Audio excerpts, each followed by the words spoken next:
중년이 되면서 가장 꼴보기 싫은 살. 바로 뱃살이죠. 젊었을 땐 날씬했는데 이 정도까지는 아니었는데 점점 불어나는 뱃살. 도대체 뭐가 문제일까요? 뱃살은 피하지방과 내장지방으로 나뉘는데 오늘은 그 빠지지도 않는 뱃살, 내장지방에 대해서 알아보고 내장지방을 쏙 뺄 수 있는 음식에 대해서 알아볼게요.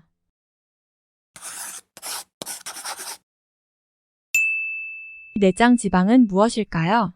내장지방은 뱃속에 축적돼 있는 지방입니다. 피하지방과 다릅니다. 피부에 바로 붙어 있는 지방이 피하지방이고 복벽 안쪽 내장 주변에 쌓인 지방이 내장지방이라고 합니다. 피하지방은 나쁜 것만은 아닙니다.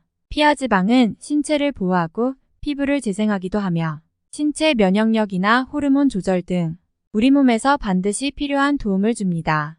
과하게 축적되지만 않는다면 말이죠. 하지만 내장지방은 좀 다릅니다. 내장지방은 전신으로 염증 물질을 분비합니다. 심장병, 당뇨병 등 여러 가지 중증 질환 발병 위험을 높이죠. 나이가 들면 식단 조절을 해도 내장지방이 쉽게 빠지지 않습니다. 내장지방이 얼마나 있는지는 CT 촬영 등의 정밀 검사를 통해서 알 수도 있지만 직접 복부 둘레를 재봐도 됩니다. 줄자로 배꼽 주위, 가장 살이 많은 부분의 둘레를 잽니다. 남성은 90cm 이상, 여성은 85cm 이상이면 내장지방이 축적된 것으로 판단합니다.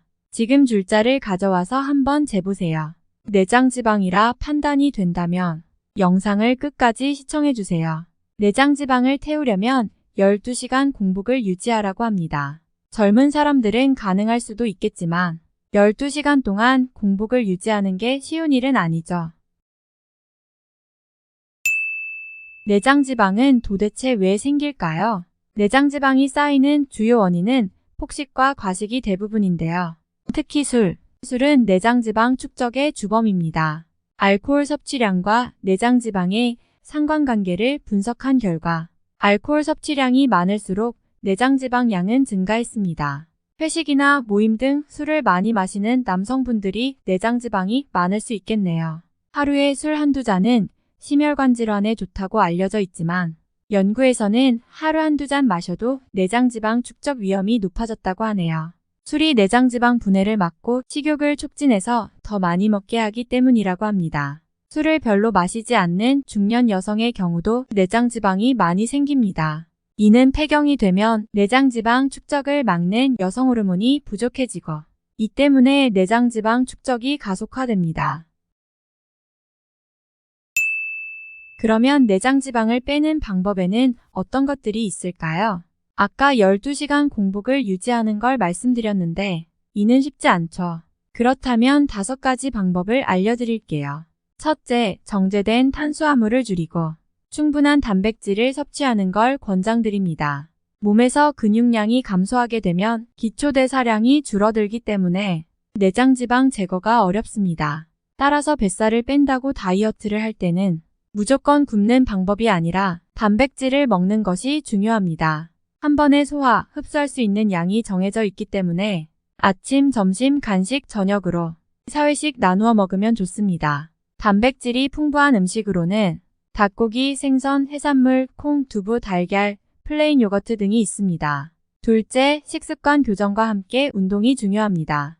특히 유산소 운동이 필수입니다. 빨리 걷기, 달리기, 수영, 자전거 타기 등과 같은 유산소 운동을 하면 장기 사이에 낀 중성지방이 잘 연소됩니다. 운동은 살짝 땀이 날 정도의 강도로 하면 되고 하루 30분, 주 3회 이상 하는 것이 좋습니다. 셋째, 사과를 껍질째 드세요.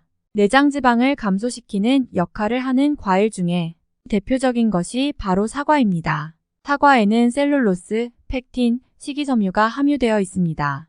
사과에 있는 식이섬유가 내장지방을 감소시키는 역할을 하는데요. 하루에 하나의 사과를 섭취하는 것은 5년에 걸쳐서 내장지방의 3.7%를 감소시키는 효과를 가지고 있습니다. 사과는 물리적인 활동 능력도 올려주고 아주 빠른 속도로 내장지방을 태워버립니다. 특히 껍질에는 사과에 들어있는 식이섬유의 거의 절반가량이 들어있습니다.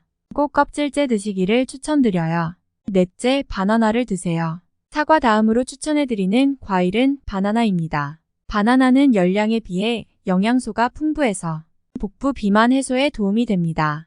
바나나에는 수용성 식이섬유인 펙틴과 프락토올리고당이 풍부해서 장 운동을 활발하게 하여 소화가 잘 되게 해주고 배변 활동이 원활해지게 도와줍니다. 또한 바나나에는 행복 호르몬이라 불리는 세로토닌의 원료인 트립토판이 풍부합니다. 그래서 섭취 후 만족감과 포만감이 높아서 과식을 막는 데 도움을 줍니다. 그렇지만 바나나는 소화가 잘 돼 비교적 혈당을 빨리 올리므로 당뇨병 환자는 주의해야 하는 점 잊지 마세요. 다섯째, 마지막으로 추천해드리는 식품은 생강입니다. 생강은 내장지방 제거에 도움이 많이 됩니다. 생강은 따뜻하고 맵고 독이 없고 오래 사용해도 해롭지 않은 것이 특징입니다. 또한 양리작용으로 위액 분비를 촉진하고 소화력도 증진시킵니다. 그래서 위장 건강에 도움이 되고 더욱 안정된 소화력을 가지게 해줍니다. 겨울철 생강차를 드시면 감기도 예방하고 뱃살도 줄여주는 일석이조의 효과가 있네요. 다시 한번 짚어볼까요? 내장지방을 줄이는 방법. 첫째, 정제 탄수화물을 줄이고 충분한 단백질 섭취. 둘째, 식습관 교정과 함께하는 유산소 운동.